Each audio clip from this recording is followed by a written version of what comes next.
British Columbia in the West Kootenay region. Absolutely.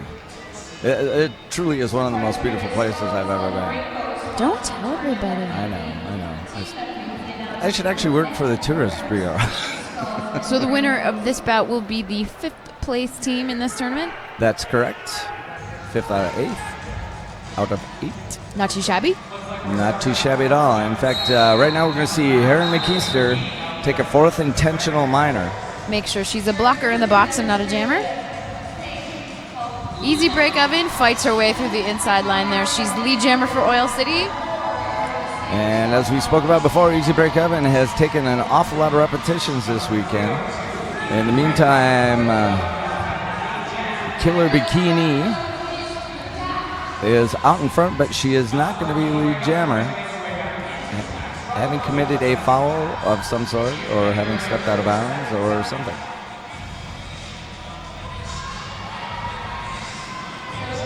Not sure why Oil City isn't calling it off, but they've obviously got some sort of plan. Or possibly they do not. But Easy Break Oven in the meantime, she's got a nice little duck under her as she goes deep into the first turn. And even though she doesn't call it off, right now they've got a chance to make up some points on this if she can only get a little assistance up front. And there she's going to find a nice cut to the inside. And Easy Break Oven's going to come through. And she is your lead jammer. Getting the signal from her bench coach to call it off. We got a 9-4 jam there as Easy Break Oven got the extra point for passing the other jammer.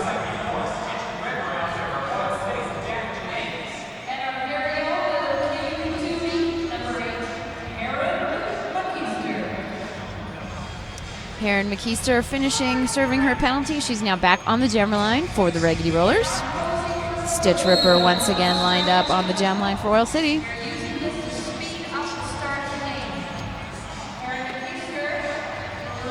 And Heron McKeister she's gonna end up taking off to the outside. She's gonna put on the speed. She is gone. She's totally out of your screen at this point. Stitch Ripper being held up front by a 3-wall. She's being pounded. I tell you, Andy, I don't know how she's taking the abuse she has all weekend long. I give her a lot of credit. She's not getting too much help from her red blockers there with that black wall. Not at all. And, of course, we've seen Heron McKeister come all the way through. She's got 5 points, 1 for each one of the blockers as well as for lapping the jammer. And Heron McKeister isn't done yet. She's going to the box for a back block major. She hit a wall really hard on the inside line there and knocked a couple people over. So she's going to, while she sits down for a minute, that's going to give Stitch Ripper the opportunity to finish this jam. Actually, looking at the jam clock, it should almost come to a natural conclusion right at the end of that penalty. She gets knocked out of the bounds far on the outside. I thought she was going to be sitting in the EMT's lap there, but was not to be, thank goodness. It's not a bad place to be after taking a big hit. Yeah, I suppose. At least they have ice. Lady Fondle and Morticia doing their best to try to stop Stitch Ripper in the front, but they have to let her go as they are pulled out of play. And that's going to be 5 in the sky. That's right, 4 digits and an opposable thumb. That tells us that's a grand slam. And Stitch Ripper actually going to be benefactor of a couple of her opponents running into each other.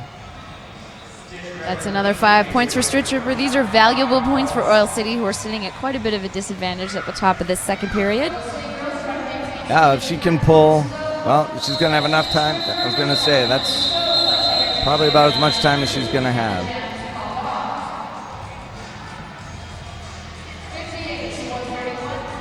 So a nice jam for Stitch Ripper. Absolutely. She should be proud of those 5 points she put up on the board.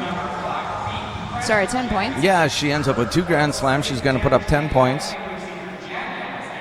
That's going to reel things in just a little bit. But of course, as you know, Andy, that can't be an individual effort. That's got to be the kickoff of something larger. Absolutely. It's a good time to start pushing your momentum forward. And we're going to see B Pressure, who I don't know that I've seen jam this weekend or not. Yeah. Born to Hula is the first jammer out of the pack. She does it legally, so she is the lead jammer. And B Pressure is going to get through at this point, and in the meantime, you're going to see Born Nahula. And as she comes into your screen, she is going to look toward the outside where she's going to get run out of bounds. She's going to come back in, use her speed, and knocked down on the inside line by Bam Bam. Doing a lot of those big sweeping hits today. Yeah. Sometimes it works, sometimes it doesn't. But they are, either way, they are way outside the zone of engagement. When the pack is established towards the back and you are 20 feet out away from it, you cannot engage the jammer, and that's why they had to let her go. Oh, nice move right there. And that is the problem with the big sweeping hits that you were talking about. Jammers, after a while, they almost become like quarterbacks. They know when the hit is coming. If you're moving to the inside to the outside, you know what that means. You're opening up the inside. Yep. And so they pull up. You'll see them stop or pull up or sometimes even jump and lift their arms up into the air. And they will not land very many of those hits at this level. Jane Awesome trying to throw a last-ditch effort at the front of the pack, but she isn't able to knock down Born Nahula. B Pressure heading to the penalty box for her fourth minor.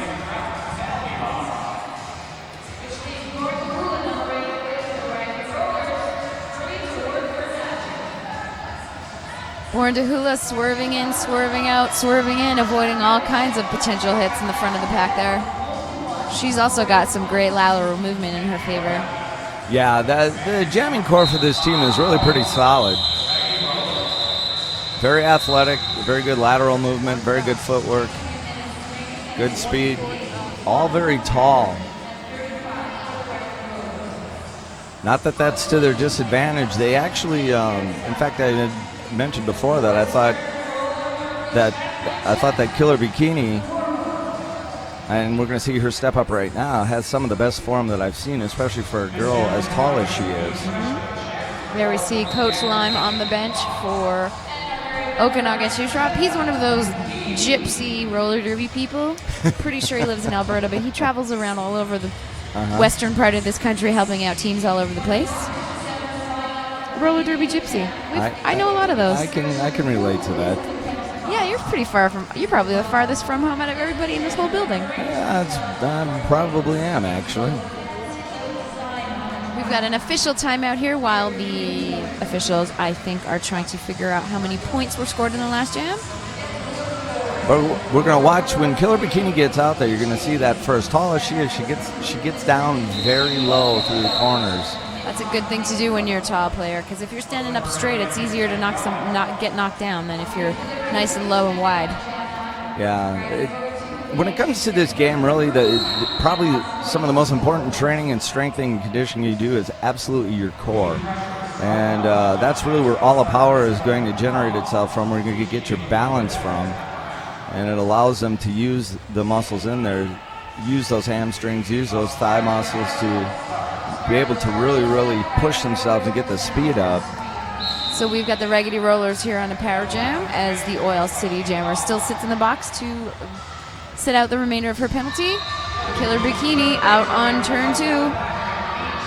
And she's going to take kind of a speed skating position at this point as she is zipping around the track. But when she gets into the pack, some nice offensive blocking up in the front there by Snarly Charlie, breaking up that red wall. She's been killer on offense. Yeah, Snarly Charlie, you're right, has done an amazing job opening up holes for jammers. She's got amazing timing. She knows exactly when to break up walls for her jammer. And I guess that's why she'd be captain. And we see Killer Bikini coming around one more time. Another nice offensive play by Lady Fondle of OSRDA, knocking some blockers on the outside to open up.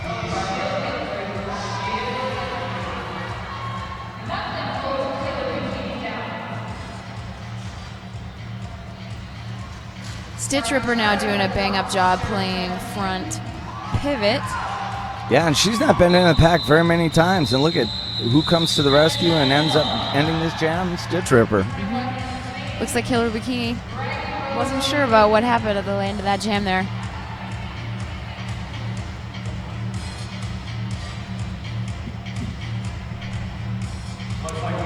Jane Awesome looking to line up to get her 4th intentional minor penalty so she can go to the box. Come back in as a jammer with a clean slate.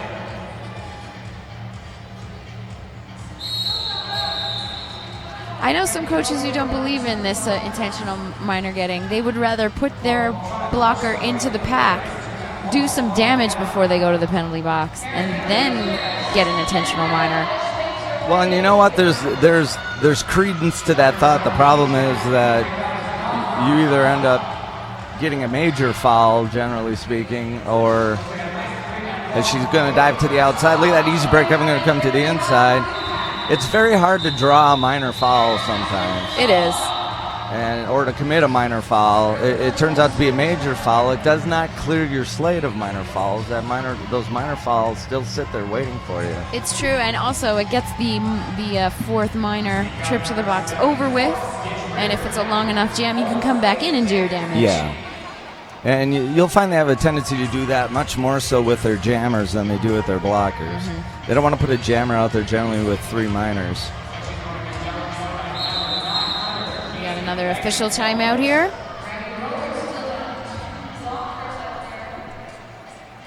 Killer Bikini and Stitch Ripper getting ready to jam when it's time.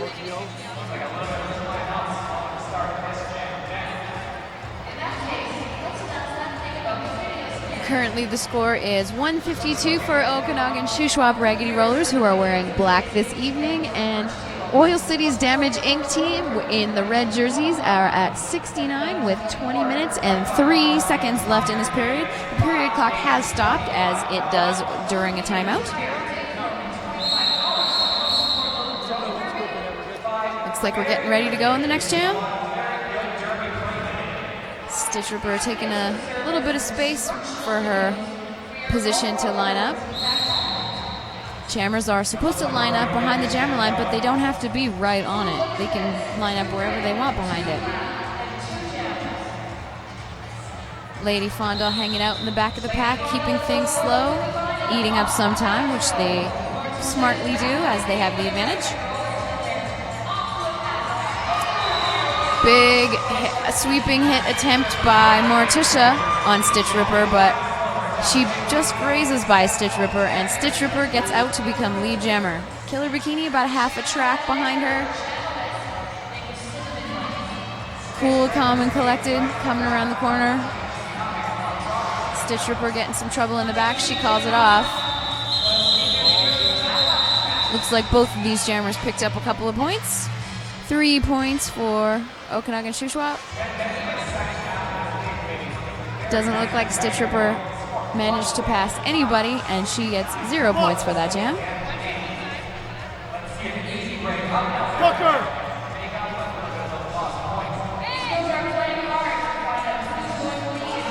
Oil City's got 1 player in the box to start this jam.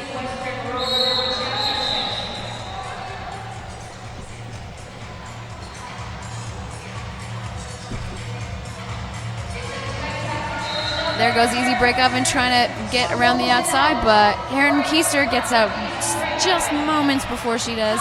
These jammers are going neck and neck, both very fast skaters.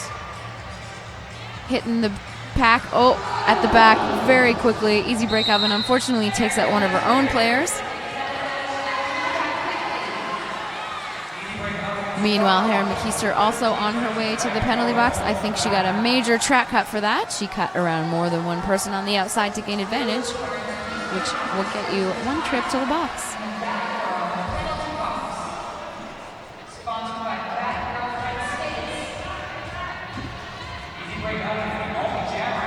There goes Easy Break Oven popping through the front. She's now on a power jam, which is going to be a great position for Oil City to be in. They are going to want to take full advantage of all of these situations that they can. Oil City's blockers keeping it nice and slow for their power jam.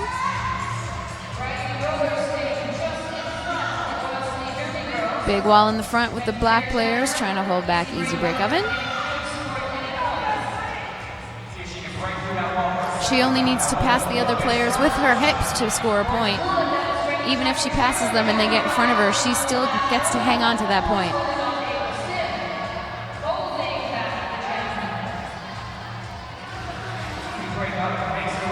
Amanda Moon and Born to Hula getting pulled out of play there at the front of the pack, so they have to let Easy Break Up and go. Heron McKeister pops out of the penalty box unnoticed once again, putting 4 points on the board.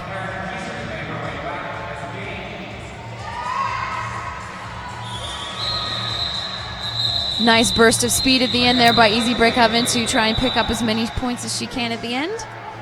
She picks up 3 points. Heron McKeister passed her at the last second, got that extra point and picked up 5 points. We've got 16 minutes and 28 seconds left in this jam. Current score is Okanagan Shuswap 162. They are wearing black jerseys, and Oil City from Edmonton are at 79 in the red. Pardon me, they're at 84. New total for them. Jane Awesome back on the jam line. We haven't seen her too much in this game, but she's been very active in the pack as a blocker and a jammer. Killer Bikini jamming for OSRDA on the regular today. Very slow pack start by OSRDA in the back there. Again, trying to eat up some time.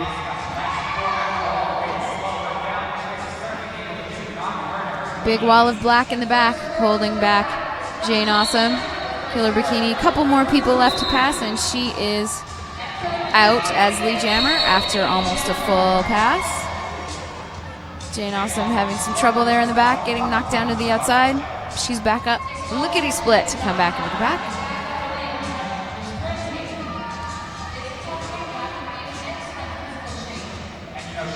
And Jane Awesome is going to be stuck with a sit block that is going to end up holding her up. Killer Bikini making easy work of going around the outside, picking up 5 more points as she gets a grand slam.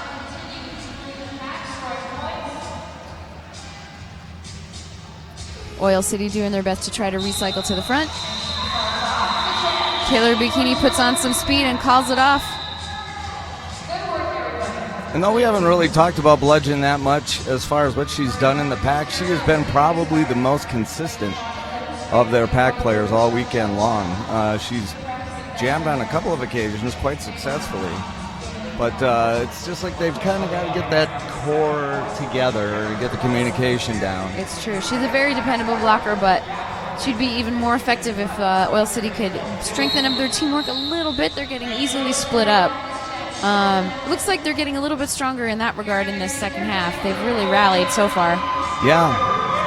And I think part of it is we've seen Stitch Ripper with the repetitions just really pick up that much. She's gotten that much better. After having a lot of repetitions the very first game of the tournament, she really did not put up very many points. And now we're seeing her make some moves and stay on her feet that she wasn't doing before. Stitch Ripper is your lead jammer, but she did not call it off while she had those 4 points on the board. Heron McKeister also with 4 points. And Stitch Ripper with a nice move to the inside. She's going to call it off, and she's going to sneak a few more out of that.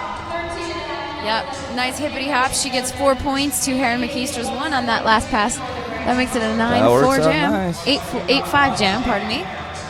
Math is hard. Yeah, I know. Yeah, that's why I don't work with rocket science. Although at one time, having spent most of my career at the home league in Madison, you always had to be careful what you said. As we see Bludgeon's line up here along with Killer Bikini. One time I said, roller derby is not rocket science. And then I got a note from somebody in the audience saying that there were 5 rocket scientists at a convention sitting in the audience. There goes Bludgeon. She finally pops out in front on turn 3. She's lead jammer. Killer Bikini getting stuck by a big wall of red in the front. She finally makes her way out after a couple of such a nice move on the inside of that first turn. Let's see if Bludgeon can pick up a couple points and call it off lickety-split. Oh, and boy, does she gets dropped like a 3-foot putt. She's going to have to call that off. And I tell you, there's one way you do not want to fall in derby, and that is backward. No, you want to make sure that your weight is forward and your knees are bent. Falling on Actually, that hurt. That's gonna leave a mark, as they say. And you and I have seen marks we didn't even know were possible. Falling on your backside is not a great thing. Considering all of our padding is on the front, that's the side you want to fall on. Yeah, and she's hurting. She did a great job of making sure she knew where the other jammer was and calling it off to get full points out of that jam, though. Good for her.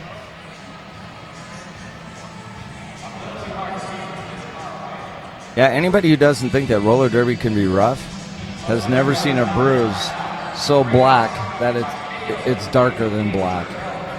Yep, an entire butt cheek, purple and black. That's not uncommon. And so large that you're wearing shorts that it's still like creeping out down your leg to your knee. Yep. I mean, it's just some of the stuff that people wind up with is atrocious. Hey, this is Risque Biznatch. I just heard that on the feed, everyone's playing a drinking game. So if you say the word Bob, everyone's drinking. So I just wanted to say Bob. This is what happens when you watch roller derby on a Saturday night. I think that's also what happens when you listen to Risky Biznatch. She's a bit of an instigator. Yeah, and I like that. She's been a welcome kind of spark plug. There goes Heron McKeister. She's lead jammer, making easy work of her first pass. She's already approaching the back for her scoring pass. Oh! Jane Awesome trying to play a little defense in the back there, but Heron McKeister makes her way through very easily. And Heron McKeister going to work herself to the outside. She got beat pressured in front of her there. Then she's going to get hit by Rexia. Snarly Charlie heading to the penalty box. Snarly Charlie. Heron McKeister puts 5 points on the board for her team. Jane Awesome still stuck in the back of that pack.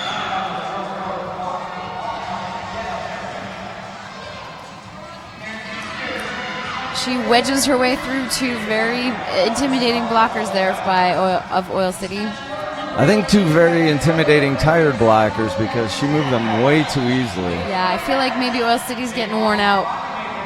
Yeah. It's not too often that you can see that in the posture of the entire team, but it's really kind of starting to look that way. Mm-hmm. Oh, a nice move right there, too. Of course, it's a lot easier to dodge people when you're moving at about 2 or 3 times their speed. Absolutely. You're already around before they can even think about hitting you. Boy, Jane Awesome takes a hit, and she takes a full... I don't know what that was, a flying Superman with a seat grab and a knack-knack, I believe. We've got 28 points on the board for Heron McKeister already, and she's not done yet. She's got 10 more seconds. She ducks around the inside for 5 more points. Yeah, as, again, kind of a tired, half-hearted attempt at trying to knock her off her feet. Yep. Wow. Raggedy Rollers did not let up on the offense in that. They had the number of all those Oil City blockers. Kind of fell apart there. Yeah, right up to that point, it looked like they were still putting up some fight, and though it was incredibly unlikely they were going to come back from it, it looked like they had the ability to make it very respectable. Mm-hmm. And, never to say that any game you play is not respectable because you learn so much from it. Absolutely. I think these Oil City girls are learning that fitness is key in winning these games against the higher level teams. I feel like they're going to go back and do some endurance practices. What do you think, Bob? Oh, I don't think there's any question. And you play with the team. You play with Terminal City. Terminal City knows what it takes to be. You don't have to be a WFTDA team to understand. You might have to play one sometime to understand just how amazing conditioning or how important it really is in the game. Mm-hmm. But you can't run out of steam. You've got to be able to play three games in a day if you have to. Yes, but you got to know your competition. If you're going to sign up for a tournament, you got to expect you're going to play more than one bout. Yeah. You got to make sure you can maintain your energy. Sometimes that sounds easy. When you play a team that runs as well as this team does, that's not so easy. Speaking of fitness, there goes Killer Bikini. She's a very fit, very conditioned skater. She could do this all night. Oh, Bob. yeah. And I think we could say the same about Heron McKeeser. We could say the same about Born to Hula, too. Yeah, I said her. Born to Hula is pretty sure she's a high-level rock climber in her other free time. Wow. She pulls herself up mountains on a regular basis.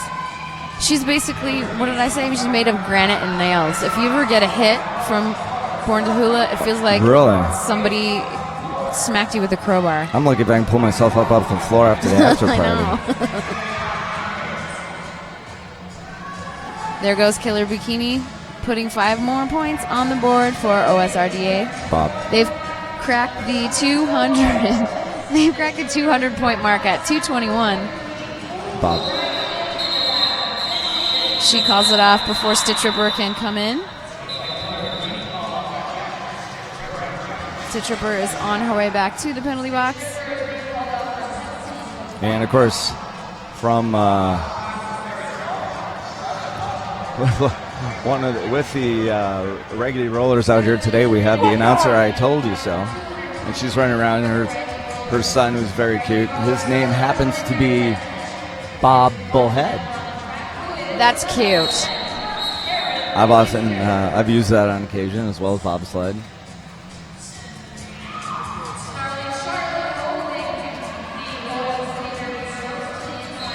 Heron McKeester fighting her way through the front wall that Oil City has built for her there, but she pops through. Looks like they've got a little bit of fight left in them, Bob, for Oil City. They're not giving up so easily. No, they're going to keep running at them, and there's no reason why they shouldn't. And you understand as well as I do, the truth of the matter is, if you start to call off the dog, sometimes what happens is you just end up getting somebody hurt. Exactly. You still got to keep your wits about you. You got to stay focused. You got to stay strong. Even though you feel like you want to give up, you cannot. And we're seeing Heron McKeester making her laps around the track. She's got a power jam, so her blocker teammates are trying to keep things slow so she can score as many points as possible. And there they go, speeding up, playing some offense for her. Nice shot of Rip and Stitches, who was standing up, and now you can see coming in the corner here. She's going to re-enter play. She snuck through on the inside there, unnoticed by Okanagan Shuswap. She's on her way back to the box for an illegal procedure major. No. Not sure why, but you can't let those majors happen, especially this late in the game.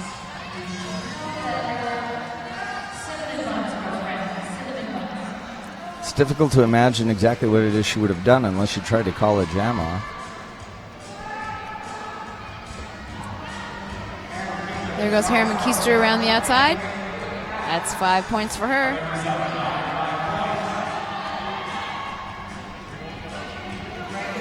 And you can see there that the pack kind of lethargic and split apart. They try to come together, try to do something. They're going to pry them open. And Heron McKeester is going to go right through there like it was nobody's business. Yep, she heard that first whistle going. She put on the speed and snuck in a couple points at the end there.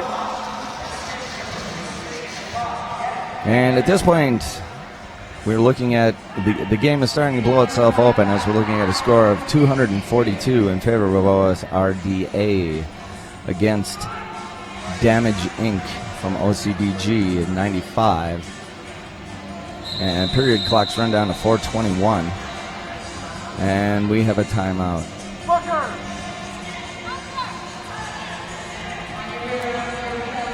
This is going to be an official timeout. Holy crap!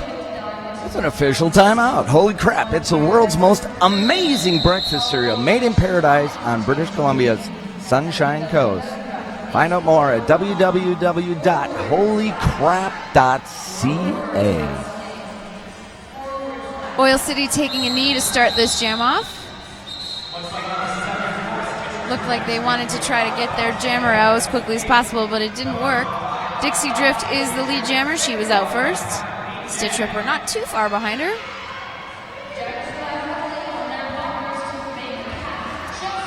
She goes around easily on the outside. Yeah, we've Dixie seen this Drift from. for 4 points. It's often at the end of the game that they have put her in.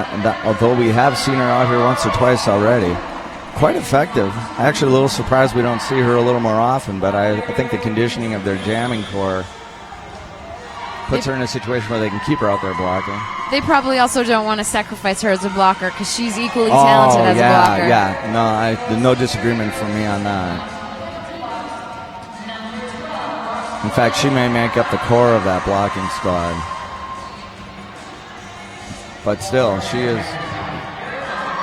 like, see, this jamming thing isn't really that hard. Yeah. Oh, hi, guys. Just saying hi to her friends on the bench there. She goes by and she just makes sure that, is the panty sting on my head? She touches top of her helmet.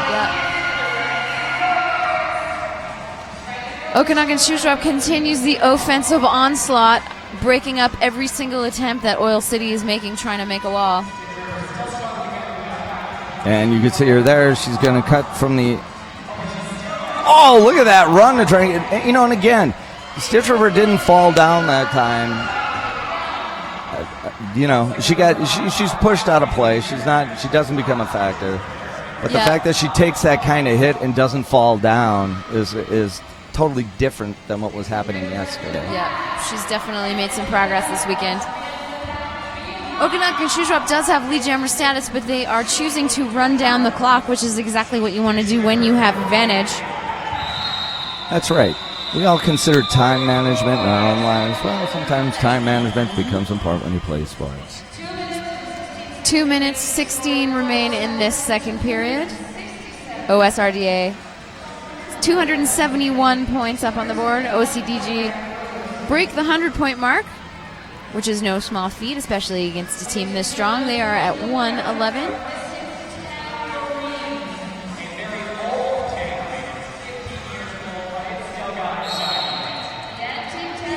Easy Break Oven and Born to Hula, two regular jammers for both of these teams. Once again wearing the star. Easy Break Oven, run to the inside. And Born to Hula is going to get dropped in the second turn. Right now, both jammers pretty much neck and neck. Nice sit block, though. Landed on Easy Break Oven. Yeah, it looked like Easy Break Oven had a little bit of an opportunity to put on the speed and burst through the front, but she got hung up by a couple of blockers. She really does have some pretty tremendous skills. I think it's just going to become a matter of getting that peripheral vision when she goes through the pack. Yeah, she's clearly got some raw talent there. Born to Hula calls it off. And we see the clock tick down below 55 seconds remaining in the period. Once again, that's Okanagan Shuswap. And we've got a nice surprise. Snarly Charlie is jamming for Okanagan Shuswap. Yeah, and she did jam a couple of times in the first bout, quite successfully. Yep, she's one of those workhorse players that gets the job done. Not a lot of flash, not a lot of fanfare, but she makes the difference. She's a good utility player, and sometimes that's what you got to have. Flash doesn't always get results. No, it doesn't. That's actually a very excellent point. She is out first, but she's not lead jammer as she got a no pass, no point call, passing someone out of bounds.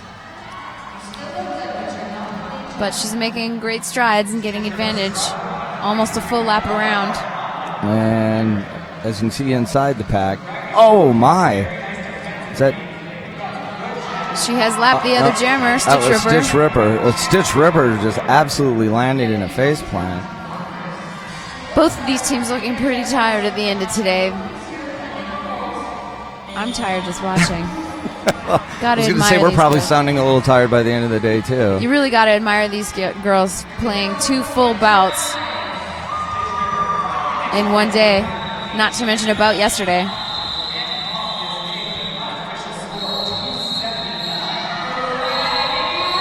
Looks like that's the end of the period, and the Raggedy Rollers confidently taking away this one. We'll wait for our official score. And it's safe to say, regardless of whether or not the score is absolutely official, that this is not going to change. Obviously, OSRDA going to win this bout. Congratulations to them. They're going to finish number 5. That's pretty exciting. Sure is. You know, especially when they came in at 7. Very impressed with their move up the rankings. This is going to do a lot on the official rankings list for them.